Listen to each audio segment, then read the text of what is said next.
ternyata kita pun harus menjaga pandangan dari pandangan yang bisa melukai perasaan orang lain. Ini kita coba. Jadi kalau ada bertemu dengan seseorang yang memiliki kekhususan di matanya, di wajahnya, di tangannya, jangan fokus ke sana. Maaf, ini saya mohon maaf ya, misalkan kita jumpa dengan yang berjerawat agak banyak, kita jangan fokus ke jerawatnya. Yang bersangkutan mungkin sudah kurang nyaman dengan jerawat yang ada di wajahnya, lalu kita perhatikan jerawatnya kok besar-besar, malah bicara lagi ditanya. Ini tidak sepantasnya kita berbuat begini. Ini kelihatannya masuk ke wilayah dalil, ya Rasul, siapakah muslim yang paling utama? Beliau menjawab, al-muslimu man salimal muslimuna min lisanihi wa yadihi, yaitu yang muslim lainnya dan orang lainnya, ya, tidak hanya Islam saja sebetulnya, aman dari gangguan lisan dan tangannya, sikapnya. Artinya kita tidak boleh membuat orang lain merasa tidak nyaman. Masih ingat kajian akhlak kita 3 Yang pertama harus kita miliki kalau ingin memiliki akhlak baik adalah saya aman bagimu.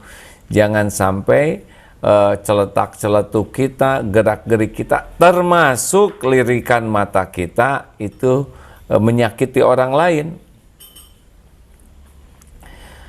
Nah, ini penting hadirin. Jadi kalau bertemu dengan seseorang yang memiliki kekhususan, misalkan di tangannya ada bekas atau jarinya misalkan kurang atau lebih, kita sibuk aja memperhatikan jarinya. Tidak boleh. Tidak boleh. Ini tidak sopan karena ini akan membuat perasaannya menjadi tidak nyaman. Termasuk misalkan perjumpaan dengan waktu reuni, ada teman kita yang ubannya sudah banyak. Sudah, jangan lihat uban terus karena sudah jelas segitu-gitunya, ya, karena ada bagiannya masing-masing. Kemudian juga yang jaga pandangan ini adalah kalau kita bertamu jangan suka pelangak-pelongo, ya, kecuali kalau diizinkan dan diminta oleh tuan rumah. Jangan suka memperhatikan rumah orang lain. Kalau pintu kebuka jangan suka ingin tahu isinya. Ini penting sekali, karena ada yang kalau bertamu tuh pelangak, pelongo, segala dilihat, segala diperhatikan, dan segala ingin tahu. Jangan, jaga pandangan ini, harus benar-benar menjaga kehormatan tuan rumah. Apalagi kalau kita sedang nengok, nah pandangan mata kita jangan sampai membuat yang kita tengok jadi menderita. Misalkan lihat terus ke lukanya, kemudian kita memperhatikan sesuatu sehingga yang sakit tuh, walah, ini luka ini kan pernah kejadian, itu teman saya udah luka gini, kemudian makin parah dan dia akhirnya diamputasi. Jadi ditengok oleh kita, bawaannya jadi remuk saja. Nah,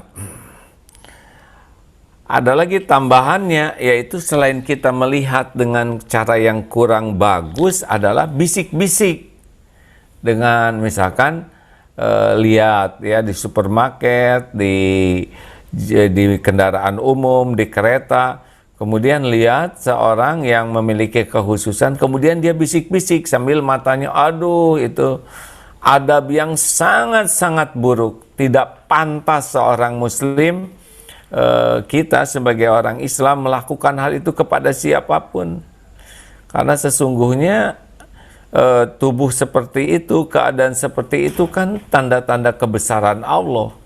Itu Allah menguji yang bersangkutan dan juga menguji kita. Apakah kita akan bisa bersikap bijaksana, bersyukur dengan tubuh kita, menjaga perasaannya, bahkan kita mendukung dan membantunya agar lebih nyaman hatinya dengan mensupport secara proporsional, ya. Jangan mensupport yang membuat orang itu pun menjadi terhina. Dan menjaga gerak-gerik tubuh kita supaya orang lain tidak terganggu. Ingat ya, bahwa akhlak yang pertama yang harus kita miliki adalah tidak mengganggu orang lain. Orang lain harus merasa aman dari gangguan kita dalam bentuk apapun, lisan, lirikan mata, atau deheman, atau pura-pura nutup hidung. Nah, sahabat-sahabatku sekalian, besar harapan ya dengan adanya pertemuan kita yang memang terbatas waktu dan ilmu ini, kita terus bisa menemukan hal-hal kecil tapi penting untuk kita perbaiki, di antaranya lirikan mata, bisik-bisik, ataupun kaki ya nelonjor di depan orang yang lebih tua atau ngangkat kaki. Sekarang kita lihat tuh banyak yang penunggu ojek, pengendara ojek yang sambil nunggu. Ada yang duduknya sopan, tapi ada juga yang sambil nunggu, kan banyak kursi itu di pinggir jalan, kakinya naik. Juga pernah lihat tuh di Darut Tauhid, di depan, di taman depan tuh sambil duduk kakinya naik. Mungkin di beberapa tempat hal ini tidak apa-apa, tapi tidak bagus ya. Kita harus tetap menjaga posisi duduk, posisi berdiri, termasuk menyimpan tangan. Ada yang tolak pinggang, ada yang nyimpen di dada gitu. Ini punya kesan yang beragam ini ya. Tangan tolak pinggang. Apakah berani kita tolak pinggang di depan orang yang kita hormati? Nah itu. Kita terus-menerus sekarang pelajari dan jaga sikap kita dimanapun. Inti dari perjumpaan kita kali ini adalah dalilnya sahih, al-muslimu man salimal muslimuna min lisanihi wa yadihi. Ini seorang muslim yang baik itu adalah yang memang sangat-sangat menjaga diri, baik lisan maupun perbuatannya, dari apapun yang bisa merugikan orang lain.